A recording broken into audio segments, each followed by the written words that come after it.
makes you untouchable? We know your type. Fake papers, fake titles. Get down. Yeah, sure you are. Stay still. Easy. I got it on video. At 5:46 a.m. on a quiet Wednesday morning in Bethesda, Maryland, 4 ICE agents in full tactical gear pulled into the driveway of a brick colonial home on a tree-lined street where nothing ever happened. They moved fast, fanning out across the property like they were executing a raid on a known fugitive. The woman they surrounded was standing beside her silver sedan, loading a leather briefcase into the back seat. She wore a pressed charcoal suit and low heels. Her hair was pulled back neatly. She was heading to work. She never made it past her own driveway. The lead agent drew his weapon and pointed it at her chest. "Get on the ground, now!" She stopped moving. Her hands rose slowly, palms open. "I'm a United States immigration judge. My credentials are in my briefcase." The lead agent didn't lower his weapon. He laughed, short and sharp. "Sure you are." His partner grabbed her arm and forced her down. Her knees hit the concrete first, then her chest, then her face. The briefcase fell open on the driveway, scattering judicial dockets and a Department of Justice credential across the pavement. They cuffed her with her cheek pressed against the cold ground, her glasses cracked beneath her, her suit jacket torn at the shoulder. She did not resist. She did not raise her voice. Across the street, a retired federal marshal named Leonard Abrams stood at his front window, phone already recording. He had spent 30 years in federal law enforcement and knew exactly what he was watching. "That's not a raid," he muttered. "That's an assault." The entire arrest took less than 3 minutes. The fallout would take years. The woman on that driveway was Judge Denise Oawale, 52 years old, and she had earned every letter of that title through decades of work that most people couldn't imagine. Born in Lagos, Nigeria, she immigrated to the United States at age 9 with her parents, who arrived with 2 suitcases and a belief that this country rewarded discipline and education. She became a naturalized citizen at 18, the same year she graduated high school as valedictorian. She attended Howard University on a full academic scholarship, graduating top of her class, and then Columbia Law School, where she was elected to law review and graduated with honors. She clerked for a federal appellate judge in the Fourth Circuit, a position given only to the most exceptional law graduates in the country. After her clerkship, she spent 8 years as a public defender, specializing in immigration cases, representing people who had no money, no voice, and no one else willing to fight for them. Her record in that role was remarkable, winning cases that more experienced attorneys had written off as hopeless. At 40, she was appointed to the bench at the Arlington Immigration Court, one of the busiest and most scrutinized courts in the federal system. For 12 years, she had served with a reputation for fairness, legal precision, and rulings so well-reasoned that her overturn rate on appeal was among the lowest in the country. Attorneys on both sides of the aisle respected her. She lived alone in the Bethesda home she had shared with her late husband, Commander Isaiah Oawale, a Navy veteran who passed 4 years earlier. She was meticulous, dignified, and private. And on that Wednesday morning, she was face down on her own driveway in handcuffs, bleeding from a scrape on her cheek, being treated like a fugitive by men who hadn't bothered to check whether they had the right person. The lead agent who ordered Judge Oawale to the ground that morning was Supervisory Deportation Officer Craig Vanderhook, 44 years old, 15 years with Immigration and Customs Enforcement. Within ICE, Vanderhook was known for one thing above all else: numbers. He ran more field operations than any other supervisor in his region, logged more arrests per quarter, and built a reputation as someone who got results. His superiors rewarded that reputation with promotions, commendations, and the kind of institutional protection that came with being a producer. What they ignored was everything underneath.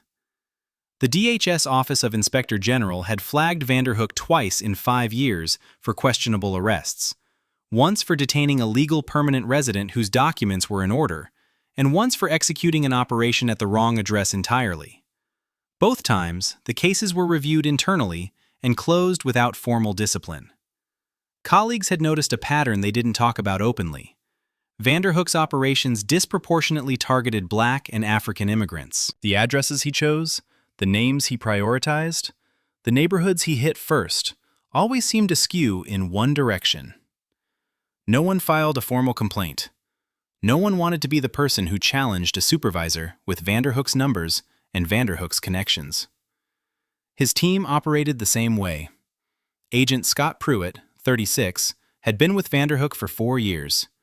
He mirrored his supervisor's aggression on every operation, never questioned a call, and treated Vanderhook's orders as final. Agent Domingo Farrell, 33, handled logistics and paperwork. He kept the files organized and the reports clean, and he had learned early that asking too many questions about operational decisions was a career-limiting move. Then there was Agent Tina Kowalski, 29, the newest member of the unit, just 7 months on the team. She had transferred in from a desk role, hoping for field experience. What she found instead was a unit that operated more like a personal squad than a federal team, where one man made every decision and 3 others followed without a word. Vanderhook stepped out of the lead vehicle at 5:47 a.m. with his weapon already drawn. The street was silent. No traffic, no dog walkers, just the faint sound of a sprinkler 2 houses down and the low idle of 2 unmarked SUVs in the driveway. Judge Oawale had just placed her briefcase in the back seat of her sedan when Vanderhook's voice cut across the morning air. "Don't move. Drop the bag. Get on the ground." She turned slowly, hands rising instinctively. Her eyes moved from the weapon to the tactical vest to the ICE insignia on his chest. She did not panic. Her voice came out steady and clear. "I am Judge Denise Oawale. I'm a United States immigration judge with the Arlington Immigration Court. You have the wrong person. I'd like to see a warrant." Vanderhook didn't pause. "We don't need a warrant. ICE operations don't require one. Get on the ground now." That statement was a distortion of the law, and he either knew it or didn't care. Pruitt moved behind her and grabbed her arm, pulling it back and forcing her downward. Her knees hit the driveway first, the concrete biting through her suit pants, then her chest, then her face. The sound of her glasses cracking against the pavement was sharp enough that a neighbor 2 doors down later said she heard it from inside her kitchen. Her briefcase had fallen open on impact, scattering court dockets, case files, and a laminated Department of Justice credential across the driveway for anyone to see. Pruitt planted a knee between her shoulder blades and held her there. Vanderhook looked down at the DOJ credential lying face up on the pavement. He picked it up, glanced at it, and tossed it back onto the ground. People fake these all the time. Kowalski stood 6 feet away, her hand resting on her vest, her body still. She said nothing. Her face showed everything. Farrell had already moved to the sedan and was searching the interior without consent, pulling open the glove box, checking beneath seats, rifling through a bag in the trunk. He found nothing because there was nothing to find. By now, 3 neighbors were recording from porches and windows. Across the street, Leonard Abrams, 68 years old, retired federal marshal, held his phone with one hand and dialed 911 with the other. His voice was calm and precise. "I need to report federal agents assaulting a federal judge in her own driveway. No warrant presented. She is compliant and on the ground. Send local police immediately." They lifted Judge Oawale off the driveway and placed her in the back seat of the lead SUV, still cuffed, her wrists pressed together behind her back with the metal biting into her skin. The door shut hard. No one offered an explanation. No one read her rights. No one acknowledged the DOJ credential still lying on the pavement beside her scattered case files. Inside the vehicle, she sat upright, posture straight despite the pain in her knees and the sting on her cheek where the concrete had scraped the skin raw. She spoke clearly. "Who are you looking for? I want to know the name on your operation order." Vanderhook, seated in the front passenger seat, didn't turn around. She tried again. "I'm requesting your names and badge numbers. I have a legal right to that information." Pruitt, behind the wheel, glanced at her in the rearview mirror. "Stop talking or it gets worse." The drive to the ICE field office took 12 minutes. During those 12 minutes, the body camera mounted on Kowalski's tactical vest was recording. It captured the interior of the vehicle, the audio, the voices. It captured Vanderhook leaning back in his seat, relaxed, and saying to no one in particular, "Another one pretending to be somebody." These Africans always have fake papers. Farrell, seated beside Kowalski in the back row, laughed. A short, careless laugh. The kind of sound a person makes when cruelty has become routine. Kowalski sat still. Her camera kept rolling. She said nothing. At the field office, Judge Oawale was walked through a side entrance and placed in a processing hold. A bare concrete room with a metal bench, fluorescent lighting, and a steel door. It was the same room used for immigration detainees awaiting transfer or removal proceedings. She was fingerprinted. Her photograph was taken. She stood in front of a height chart in a torn suit with a scraped face and broken glasses, processed like someone who had crossed a border illegally, not someone who had spent 12 years deciding those very cases from the bench. When the processing officer asked her name, she answered, "Judge Denise Oawale, Arlington Immigration Court, Department of Justice." The officer's hands stopped moving. He looked at her, then at the screen, then back at her. He set down his pen, stood without a word, and left the room. He came back 2 minutes later with a supervisor.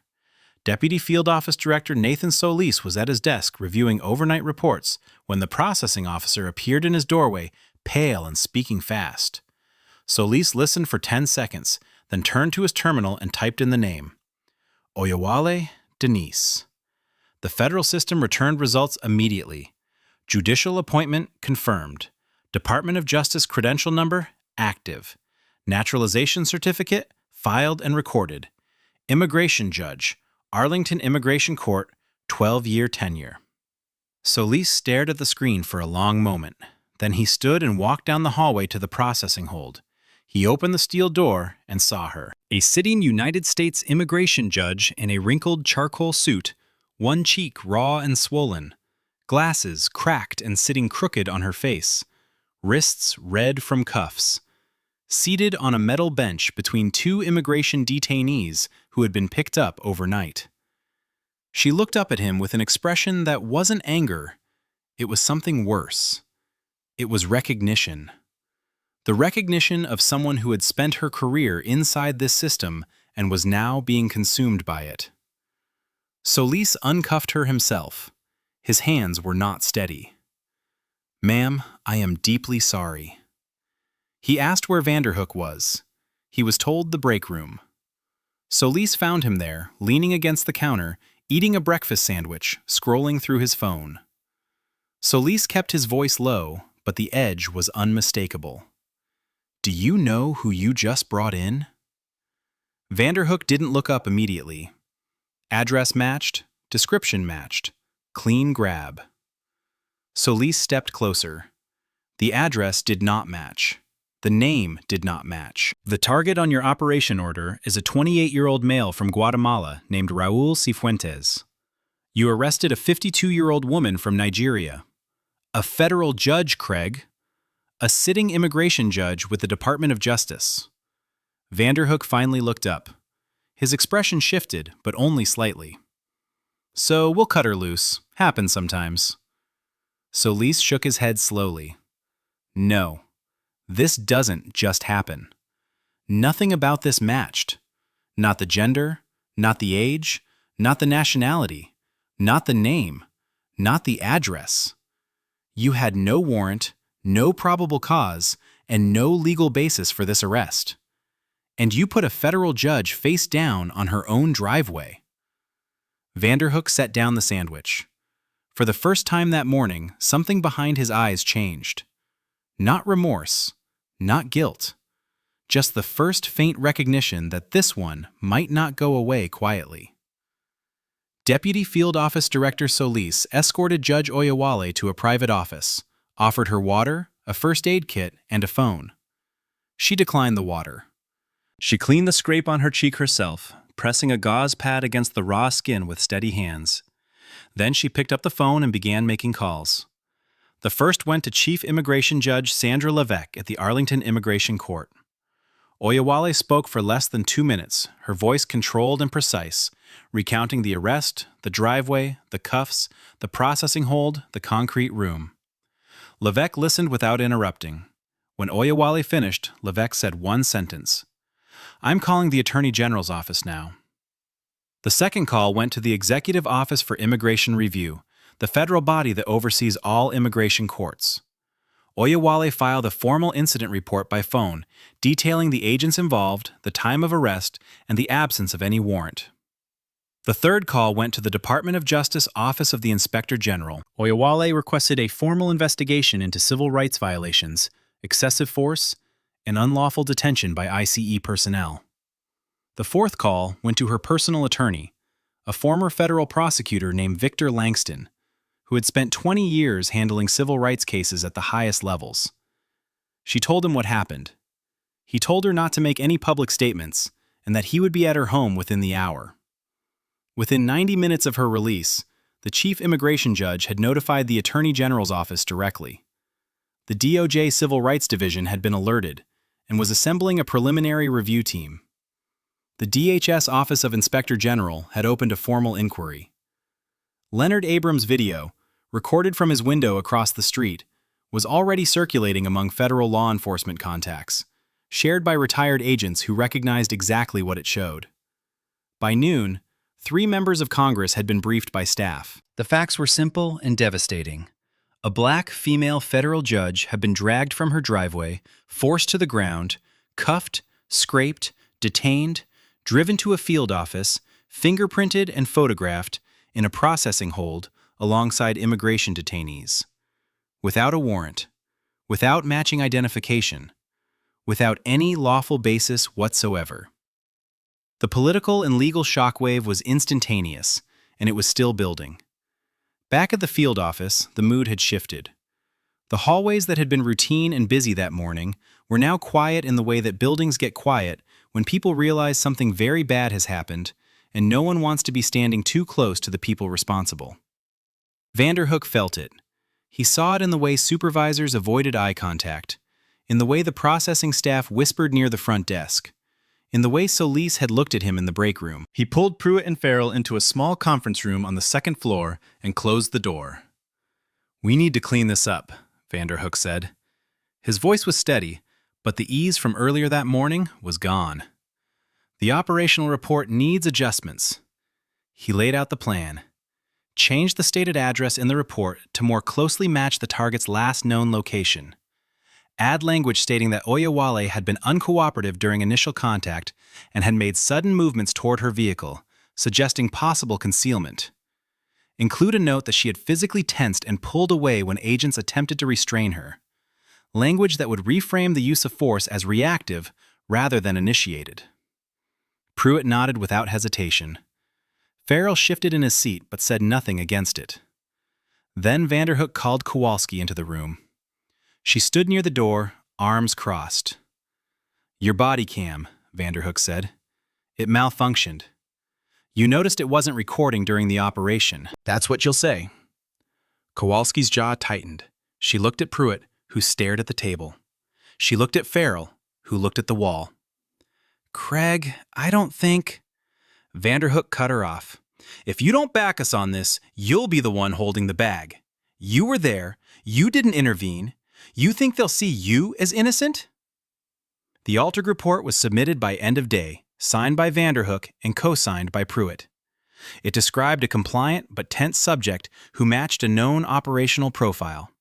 It made no mention of a DOJ credential, no mention of judicial status, no mention of a weapon drawn on an unarmed woman loading her briefcase into a car.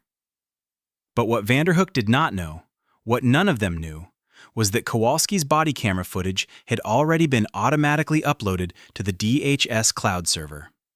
A new digital evidence policy implemented 6 months earlier required all body camera files to sync to a secure federal server within minutes of deactivation. The footage could not be deleted, altered, or overridden at the field level. And it had captured everything. The driveway, the knee on her back, the racial comments in the SUV, the processing hold, and now, the conversation in which Vanderhook had instructed a fellow agent to falsify evidence and lie about her own equipment. Every word, every instruction, every second of it preserved on a server he couldn't touch. The DHS Office of Inspector General moved fast. Within 48 hours, federal investigators arrived at the field office and began pulling everything. Kowalski's body camera footage came first, automatically uploaded to the DHS cloud server, time-stamped and unedited. They watched it in sequence. The driveway, the weapon drawn on an unarmed woman, her voice identifying herself as a judge, the force that followed anyway, the knee on her back, the DOJ credential tossed on the ground. Then the SUV. Vanderhook's voice saying these Africans always have fake papers. Farrell's laugh. Kowalski's silence. Then the conference room. Vanderhook instructing Kowalski to claim her camera malfunctioned. They pulled the neighbor videos, 3 recordings from 3 angles showing the same thing. A compliant woman forced to the ground without resistance or threat. They pulled Abrams' 911 call, precise and damning. Then they placed Vanderhook's altered report beside the footage. Every material claim was contradicted. The report said she was uncooperative. The footage showed immediate compliance. The report said sudden movements. The footage showed raised hands, palms open. The report omitted her credentials. The footage showed Vanderhook holding her DOJ badge and dropping it. Internal Affairs interviews began the next day. Kowalski, confronted with footage of Vanderhook pressuring her, cooperated fully. She provided a sworn statement detailing the arrest, the racial comments, the cover-up, and Vanderhook's pattern of targeting African immigrants across multiple operations. Farrell hired an attorney and declined all questions. Pruitt invoked his rights and sat stone-faced through 2 interviews.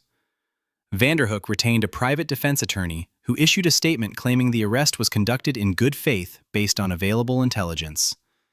The investigators read it, looked at the footage, and moved forward. Good faith did not survive contact with the evidence. Leonard Abrams' video reached the press on a Thursday evening. By Friday morning, the story had broken nationally. Every major outlet carried it. A sitting United States immigration judge, a naturalized citizen, a black woman, a 12-year veteran of the federal bench, arrested in her own driveway by ICE agents who claimed she matched the profile of a 28-year-old Guatemalan man. The absurdity of the mismatch eliminated any credible claim of honest error. A 52-year-old woman mistaken for a 28-year-old man. A Nigerian-born citizen mistaken for a Guatemalan national. A federal judge mistaken for a fugitive. The gap was so vast it left only one explanation. She was black. She was in her driveway, and that was enough.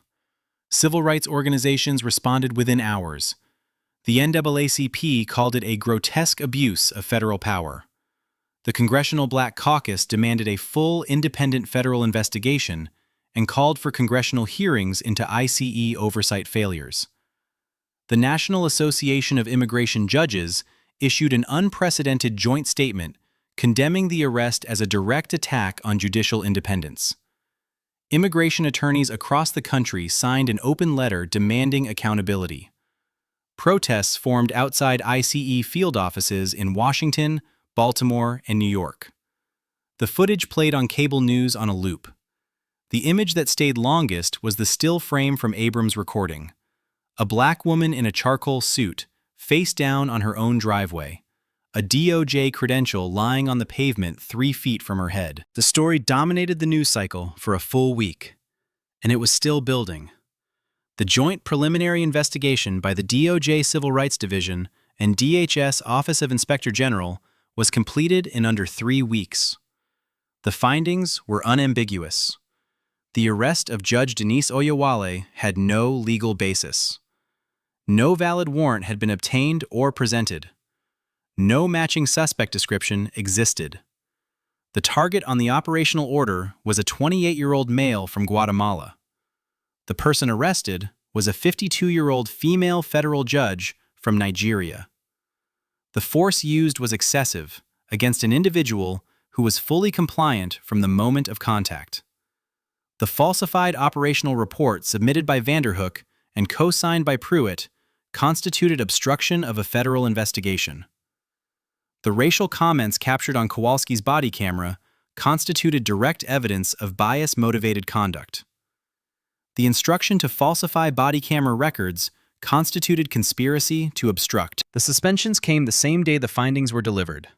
Vanderhook, suspended without pay. Pruitt, suspended without pay. Farrell, suspended without pay. Kowalski was placed on administrative leave with pay, her cooperation noted and her status held pending final review. Firearms were confiscated. Credentials were deactivated. Access to all federal systems was revoked. The U.S. Attorney for the District of Maryland convened a federal grand jury the following week. Witnesses were called. Evidence was presented. The body camera footage was played in its entirety. Within 2 weeks, indictments were returned against Vanderhook, Pruitt, and Farrell. The charges were severe. Deprivation of rights under color of law under 18 U.S.C. Section 242. Conspiracy against rights under 18 U.S.C. Section 241. Obstruction of justice. Filing false federal reports. Each charge carried significant prison time. Combined, the maximum exposure for Vanderhook alone exceeded 20 years. The federal trial began on a Monday morning in a packed courtroom in Baltimore. Prosecutors opened by playing the body camera footage and the neighbor recordings in unbroken sequence. The courtroom watched in silence as Judge Oawale was ordered to the ground, forced onto the concrete, kneed in the back, and cuffed while calmly identifying herself. They heard the glasses crack. They heard Vanderhook dismiss her DOJ credential. They heard the SUV recording. These Africans always have fake papers. They heard the conference room recording. Vanderhook instructing Kowalski to lie. Kowalski took the stand and testified in detail. She described the pressure to falsify her body camera record, the racial remarks she had witnessed across multiple operations, and the unit culture that made questioning Vanderhook professionally dangerous. She was calm, specific, and consistent under cross-examination. Leonard Abrams testified next, describing what he saw from his window that morning. A federal judge treated like a fugitive on her own property by agents who never checked whether they had the right person. Then Judge Oawale took the stand. She described the terror of being forced to the ground in her own driveway at dawn, the humiliation of being fingerprinted and photographed in a concrete hold room beside immigration detainees. The moment she understood these agents had no idea who she was and did not care. She described the scrape on her cheek that took weeks to fully heal, the glasses she had to replace, the nights afterward when she could not sleep in her own home because every sound outside her window triggered the memory of boots on her driveway. The defense argued good faith operational error. Prosecutors dismantled this in minutes, displaying the suspect profile beside Judge Oawale's photograph on the courtroom monitors. A 28-year-old man next to a 52-year-old woman. The jury looked at the images. There was nothing left to argue. They deliberated for less than a day. The verdicts came back the same afternoon. Guilty on all counts for Craig Vanderhook. Guilty on all counts for Scott Pruitt. Farrell, who had cooperated partially during the trial and whose attorney had negotiated limited testimony in exchange for consideration, was found guilty on reduced charges. The courtroom was still when the foreperson read each verdict. Vanderhook stared straight ahead. Pruitt's head dropped. Farrell closed his eyes. Sentencing followed 6 weeks later. The presiding judge, a veteran of the federal bench with more than 2 decades of experience, did not temper his remarks. He called the arrest of Judge Oawale one of the most egregious abuses of federal authority this court has seen. He cited the racial language, the fabricated report, the obstruction, and the complete absence of any lawful basis for the operation. He noted that the defendants had not targeted a stranger by accident. They had targeted a sitting federal judge and still could not recognize her humanity, even after learning who she was. Vanderhook was sentenced to 6 years in federal prison. Pruitt received 4 years. Farrell received 2 years. All 3 were permanently barred from federal employment. Their law enforcement certifications were revoked. They would never carry a badge again. Kowalski, whose cooperation had been critical to the prosecution, avoided criminal charges. She resigned from ICE voluntarily the week after the trial ended. 3 months later, she testified before a congressional subcommittee about the internal culture that had enabled Vanderhook's conduct, the silence, the complicity, the unspoken understanding that certain targets were chosen for reasons no one put in writing. 2 supervisors who had approved Vanderhook's operations without adequate review were formally demoted and reassigned to administrative roles. Neither was terminated, a fact that drew sharp criticism from oversight groups who argued the accountability had not reached high enough. Judge Oawale filed a federal civil rights lawsuit against ICE, the Department of Homeland Security, and the 3 individual agents. The case cited unlawful arrest, excessive force, racial profiling, false imprisonment, and violation of judicial independence. Her attorney, Victor Langston, built the case methodically, but it was discovery that delivered the most damaging material. Internal records revealed that Vanderhook's unit had conducted 19 prior field operations with strikingly similar patterns: wrong addresses, mismatched suspect descriptions, disproportionate targeting of Black and African immigrants in neighborhoods where the actual targets had no known connection. 8 of those operations had generated formal complaints from the individuals detained. None of those complaints had been investigated.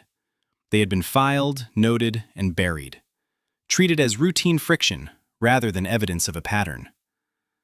Langston presented these records alongside Kowalski's testimony and the body camera footage from the Oawale arrest.